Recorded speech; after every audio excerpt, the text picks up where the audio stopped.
Thank you everybody here. हम सब की मौजूदगी आपको ये बता रही है, आपने इस तरह का प्रेस कॉन्फ्रेंस समस्त विपक्ष का अपने ही चुनाव आयोग के खिलाफ इससे पूर्व नहीं देखा होगा, क्योंकि हमारा ये चुनाव आयोग अपने को नया चुनाव आयोग कहता है। ये पहली बात मैं कहना चाहता हूँ। दूसरी बात, कल जब चुनाव आयोग आयुक्त महोदय ने प्रेस कॉन्फ्रेंस की, आप सबको ये एहसास हुआ होगा कि वो हमारे सवालों को क्लैरिफाई नहीं कर रहे थे, स्पष्टीकरण नहीं दे रहे थे, बल्कि वो उस मौके का इस्तेमाल कर रहे थे किसी के इशारे और इरादे को साफ तौर पर पब्लिक डोमेन में रखने का। तीसरी चीज, रविवार का दिन चुना गया क्योंकि कल ही 11 बजे दिन से सासाराम से राहुल जी, तेजस्वी जी और समस्त विपक्ष ने वोट बचाओ यात्रा शुरू की। तो उन्हें लगा कि इस विजुअल को, इस संदेश को कैसे ब्लॉक किया जाए, तो महोदय सामने आए। मैं एक एक पत्रकारों के सवाल को मैंने सुना है, एक भी पत्रकार के सवाल का जवाब नहीं मिला, बल्कि उनके चेहरे की खींच बता रही थी कि उनके पास जवाब नहीं है।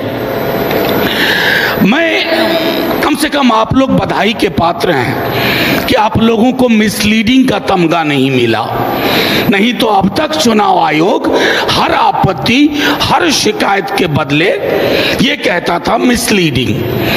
हमने कुछ लोग माननीय सर्वोच्च न्यायालय में उपस्थित किए, जो जिंदा लोग हैं, जिनके साथ राहुल जी ने चाय भी पी।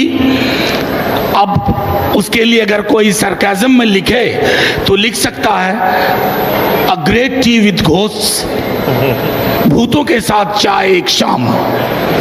और कोई फर्क नहीं पड़ता है चुनाव आयोग को, क्योंकि चुनाव आयोग नकार रहा था। जैसा महुआ ने कहा, हमारे पूर्व के तमाम साथियों ने कहा, जो चीजें आपको सर्वोच्च न्यायालय के बाद करनी पड़ रही हैं, अभी भी कितनी पारदर्शिता है हमें डाउट है।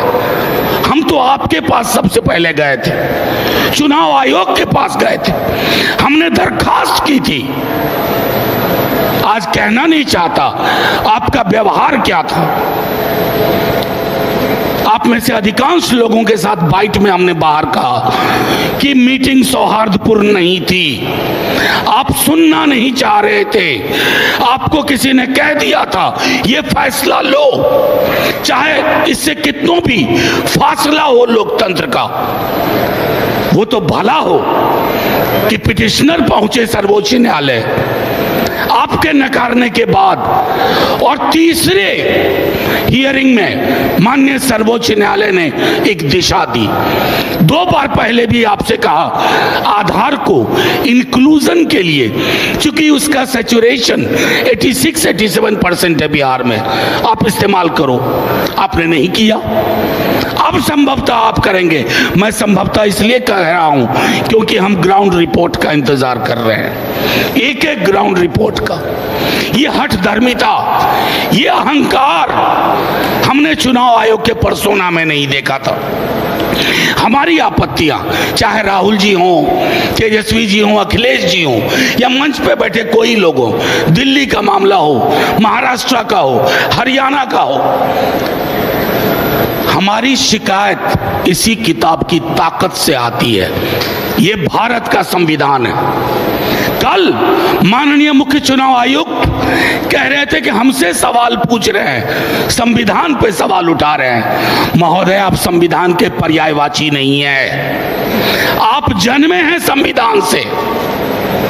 ये तो आप मोदी जी की तरह बोल रहे हैं कि उनकी आलोचना राष्ट्र की आलोचना है। मोदी जी राष्ट्र के पर्याय नहीं है। सरकार हो, संसद हो, न्यायालय हो, पॉलिटिकल पार्टीज हो, हम इस किताब की ताकत से पैदा हुए हैं। और इस किताब की आड़ लेकर के आप इसकी धज्जियां मत उड़ाइए।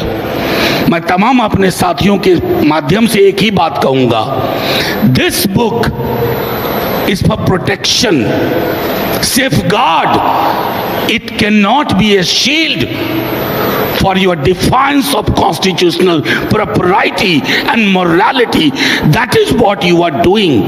आपने कल एक आखिरी चीज कहूंगा, एक स्तर पर उनके अंदर राजीव जी आ गए थे, पुराने वाले, शाराना अंदाज में बोला, क्या होता है, पक्ष विपक्ष नहीं, सब समकक्ष हैं। ये कहना आसान है, दिखना बड़ा मुश्किल है। कल हम अपने मुख्य चुनाव आयुक्त को ढूंढ रहे थे, वो तो मिले नहीं, बीजेपी का एक नया प्रवक्ता और मिल गया। शुक्रिया।